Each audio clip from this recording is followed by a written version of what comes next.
So here's a little yam close to my heart. So yam is a huge family, and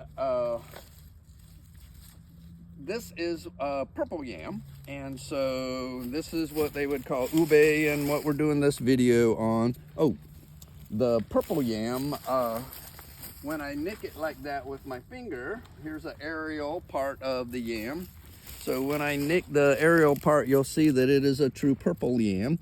And then the yam that was close to my heart is actually a Chinese yam, and this is a white yam. So people get really confused with yams and sweet potatoes, because when you buy a can of yams in the grocery store, it's actually sweet potatoes. So hate to break it. So sweet potatoes is a large family. So here's some sweet potato vines. It comes from the potato. The vines are typically on the ground with a sweet potato, and with necessity, because as that vine climbs along the ground, it'll send a little root out, and that's where your potatoes are going to grow. If it was aerial like this, you probably wouldn't get the same scenario.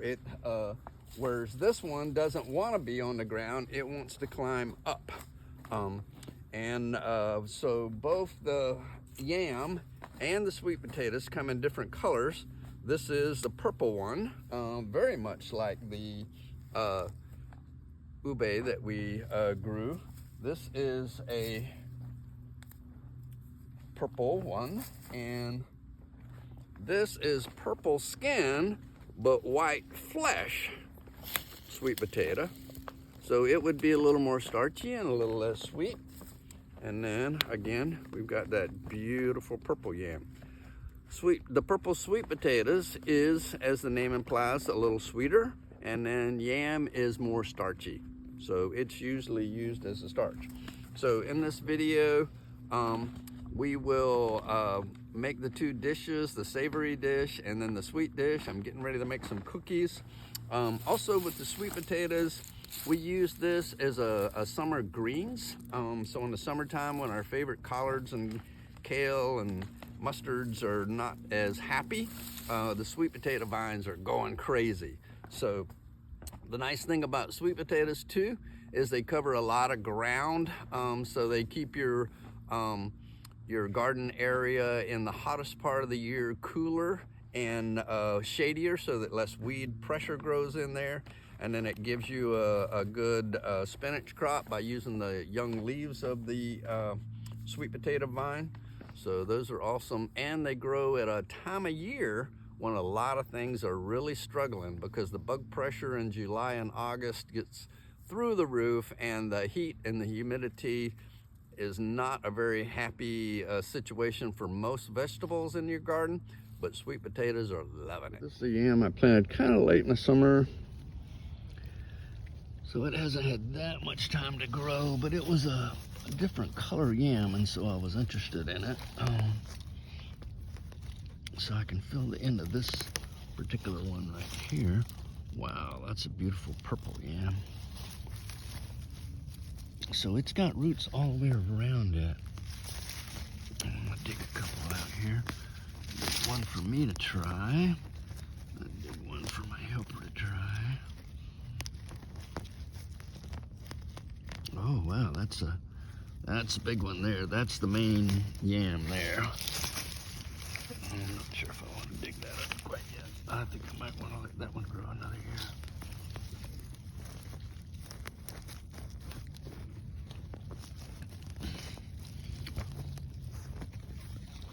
So this is the purple yam, often called ube. It's used in desserts a lot, oddly enough. It's a starch, so think of using flour or potato. So I'm not a huge sweets fan, so I think I'm gonna use half of this for desserts and half some kind of savory dish. So I found a pork, kind of like sauteed potatoes with pork, onions, garlic, sauteed, and cubed ube sauteed. So we'll do a savory dish and a sweet dish. What a lovely color, right? We're gonna fry one piece of bacon and crumble it. So I've sliced the ubi in pieces, and we're just gonna peel it this way. You could use a vegetable peeler. Very crunchy. So I've got my yam all peeled up. You can see that it's a little malicious yam.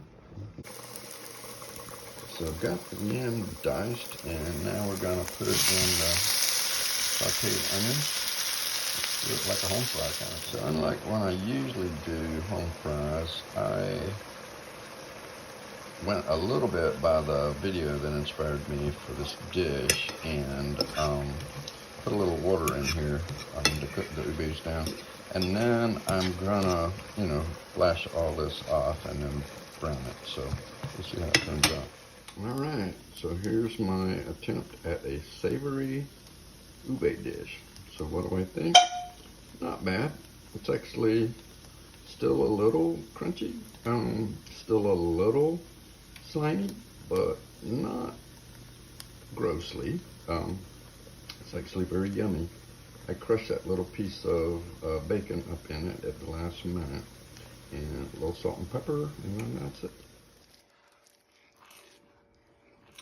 So I've taken my yam, I parboiled it, I have mashed it, added coconut milk, condensed milk, and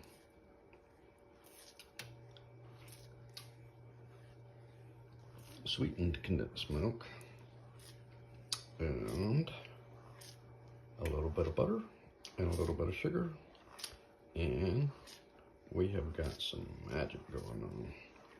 I'm going to use this as the base for my cookies that you're about to see in just a bit. So we had our savory, now we're going to have our sweet. So we're making ube cookies. We're going to use halia jam. So this is a Philippine recipe.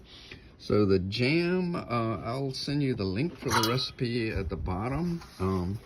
We'll need 1 stick of unsalted butter, and we have whipped that in the bowl. And then in another bowl, we used 1 3/4 cups of all-purpose flour and 1 teaspoon of baking powder. We've added 1 cup of sugar to our butter when we flipped it. And then to that, we're going to put 1/2 cup of ube jam and 1 1/2 teaspoons of vanilla. So the ube jam, so once you get it to this point, you can use it for a lot of things. I'm going to use some on a cheesecake, but these cookies use 1/2 cup. So when you see me making that in a frying pan, you seen it was kind of, kind of gooey, and it's still kind of gooey. So we're going to add that to our cookies, and I'm super, that's more than 1/2 cup, but we won't tell. Pretty good. Here's our little cookies. They have been rolled in the confectionery sugar, and we're getting ready to put them in the oven. I can't wait to try. So we have waited about 15 to 30 minutes. Our little ube cookies are out of the oven, and we're gonna give them a try. So our cookies are out of the oven, and Miss Courtney and Mr. Cody are trying the ube cookies. Ooh, magical cookies. So we'll have a link to the recipe down at the bottom, and grow yourself some yams.